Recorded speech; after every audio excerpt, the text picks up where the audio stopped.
ನಿಮ್ಮ ಇತಿಹಾಸ ಇದ್ರೆ ತೋರಿಸಿ ಸ್ವಾಮಿ ಅಂತ ಹೇಳ್ತಾ ಇರೋದು. ಅದು ಕೇಳತ್ತಪ್ಪ.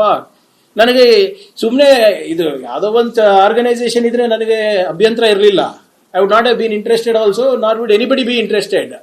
ಪ್ರಧಾನ ಮಂತ್ರಿ ಅವರು ಕೆಂಪುಕೋಟೆನಲ್ಲಿ ನಿಂತು ಇಲ್ಲಪ್ಪ ಇದಕ್ಕಿಂತ ದೊಡ್ಡ ಆರ್ಗನೈಸೇಷನ್ NGO ಇಲ್ವೇ ಇಲ್ಲ ವಿಶ್ವದಲ್ಲೇ ಅಂತ ಹೇಳಿದ್ಮೇಲೆ ಸ್ವಲ್ಪ ಕೇಳಬೇಕಾಗ್ತದಲ್ಲ. ಪ್ರೈಮ್ ಮಿನಿಸ್ಟರ್ ಹೇಳಿದ್ದನ್ನ ನಾವು ಸೀರಿಯಸ್ ತಗೋಬೇಕಾ? ಇಲ್ಲ ಹೇಳಿ ನೀವೇ. ಮೋದಿ ವಿಶ್ವಗುರು ಅವರು ವಿಶ್ವದಲ್ಲೇ ಅತ್ಯಂತ ದೊಡ್ಡ NGO ಇದು, 100 ವರ್ಷ ಆಗ್ತಾ ಇದೆ, ನನಗೆ ಬಹಳ ಹೆಮ್ಮೆ ಇದೆ, ನಾನು ಇದಕ್ಕೆ ಒಂದು ನಾಣ್ಯವನ್ನ ಬಿಡುಗಡೆ ಮಾಡ್ತಾ ಇದ್ದೀನಿ, ಸ್ಟ್ಯಾಂಪ್ ಅನ್ನ ಬಿಡುಗಡೆ ಮಾಡ್ತಾ ಇದ್ದೀನಿ. ಹೌದಾ ಸ್ವಾಮಿ? 100 ವರ್ಷ ಆಗಿದ್ರೆ 10 ಸಾಧನೆ ಹೇಳಿ ಅಂದ್ರೆ ನೀವು ಪ್ರಿಯಾಂಕರ್ಗೆ 10 ನ್ಯೂನತೆ ಹೇಳ್ತಾ ಇದ್ದೀರಲ್ಲ. ಕೇಳ್ತಾ ಇರೋದು ನಿಮ್ ಸಾಧನೆ, ಹೇಳ್ತಾ ಇರೋದು ನನ್ನ ನ್ಯೂನತೆ. ನಾನು ಒಳ್ಳೆಯವನೋ ಕೆಟ್ಟವನೋ ಸರಿನೋ ಬಿಡೋದು ಹೈಕಮಾಂಡ್ ಅವ್ರು ತೀರ್ಮಾನ ಮಾಡಿ ನನ್ನ ಭವಿಷ್ಯ ನಿರ್ಮಾಣ ಮಾಡ್ತಾರೆ. ಚಿತ್ತಾಪುರ ಜನರು, ಕಲಬುರಗಿ ಜನರು ನನ್ನ ಭವಿಷ್ಯವನ್ನ ನಿರ್ಮಾಣ ಮಾಡ್ತಾರೆ. ನೀವು ನಿಮ್ಮ ಇತಿಹಾಸ ಹೇಳಿ. ನಾನಂತೂ ಈಗ ಮತ್ತೆ ಎಲೆಕ್ಷನ್ಗೆ ಹೋಗ್ಲೇಬೇಕಾ?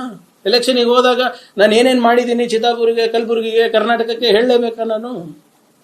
ಹೆಂಗೆ ನಾವು ಲೆಕ್ಕ ಕೊಡ್ತೀವಿ, ನೀವು ಲೆಕ್ಕ ಕೊಟ್ರೆ ಚೆನ್ನಾಗಿರುತ್ತೆ ಅಂತ ಅಷ್ಟೇ ಕೇಳ್ತಾ ಇರೋದು. ಅದು ಇದು ಬಿಟ್ಟು ನಮ್ಮ ಕುಟುಂಬದ ಬಗ್ಗೆ, ನನ್ನ ಬಗ್ಗೆ ಅಷ್ಟೇ ಇವ್ರದು ಬಂಡವಾಳ. ಎಲ್ಲರೂ ಕೂಡ ಸೀಲ್ನಾಗಿಗಳ ಥರ ಬಿದ್ಬಿಡೋದು.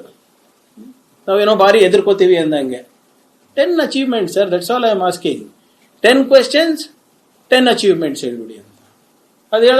ಅದು ಬಿಟ್ಟು ಈಗ ನೀವು ಮುಂದೆ ಏನೇನು ಈಗ ಏನೇನು ಹೇಳ್ಬೇಕಾಗಿತ್ತು ಎಲ್ಲ ಹೇಳ್ಬಿಟ್ಟಿದ್ರೆ. ಮುಂದೆ ಈಗ ಪ್ರಿಯಾಂಕ್ ಸ್ವಲ್ಪ ದಪ್ಪ ಆಗಿದ್ದಾನೆ, ಪ್ರಿಯಾಂಕ್ ಕೂದಲು ಕಳ್ಕೊಂತ ಇದ್ದಾನೆ, ನೆಕ್ಸ್ಟ್ ಅದಕ್ಕೆ ಬರ್ತದ ನೋಡಿ 100%.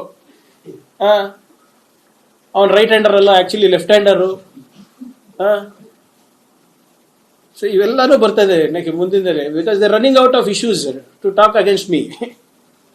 ಸಾಮಾಜಿಕ ಜಾಲತಾಣದಲ್ಲಿ ACC ಅಧ್ಯಕ್ಷರ ಹೇಳಿಕೆಯನ್ನು ಕೂಡ ನಮ್ಮ ಕುಟುಂಬನ ರಕ್ಷಿಸುತ್ತೆ RSS ಕಾರ್ಯಕರ್ತರು. ಅದೇ ಫೇಕ್ ನ್ಯೂಸ್. ನಿನ್ನೆ ಅದಕ್ಕೆ ನಾನು ಹೇಳಿದ್ದೀನಲ್ಲ, ಇವರು ಅಲ್ಲಿ ಈಗ ಇವರು ಅಲ್ಲಿ ಸ್ವತಂತ್ರ ಹೋರಾಟದಲ್ಲೂ ಕೂಡ ಇರಲಿಲ್ಲ, ಇಲ್ಲಿ ಬಂದು ಏನ್ರಿ ರಕ್ಷಣೆ ಮಾಡ್ತಾರೆ? ಖರ್ಗೆ ಸಾಹೇಬ್ರಿಗೆ ಯಾವತ್ತನ ಹೇಳಿರೋದು ಕೇಳಿದ್ದೀರಾ?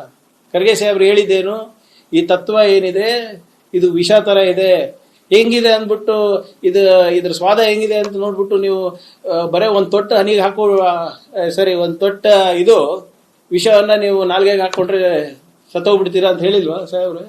ಅದಾದ್ಮೇಲೆ ಇದೇ RSS ಮೈ ಮೇಲೆ ಬಿದ್ದಿತ್ತಲ್ಲ, ಸಡನ್ ಆಗಿ RSS ಅವರೇ ಇದು ನೋಡಿ ಅವ್ರದ್ದು ಸ್ವಂತ ಇತಿಹಾಸ ಎಲ್ಲ ಅವ್ರು ಸೃಷ್ಟಿ ಮಾಡ್ಕೊಂತ ಇದ್ದಾರೆ. ಈಗ ನಮ್ಮ ಇತಿಹಾಸನೂ ಬದಲಾವಣೆ ಮಾಡ್ಲಿಕ್ಕೆ ಪ್ರಯತ್ನ ಮಾಡ್ತಾ ಇದ್ದಾರೆ.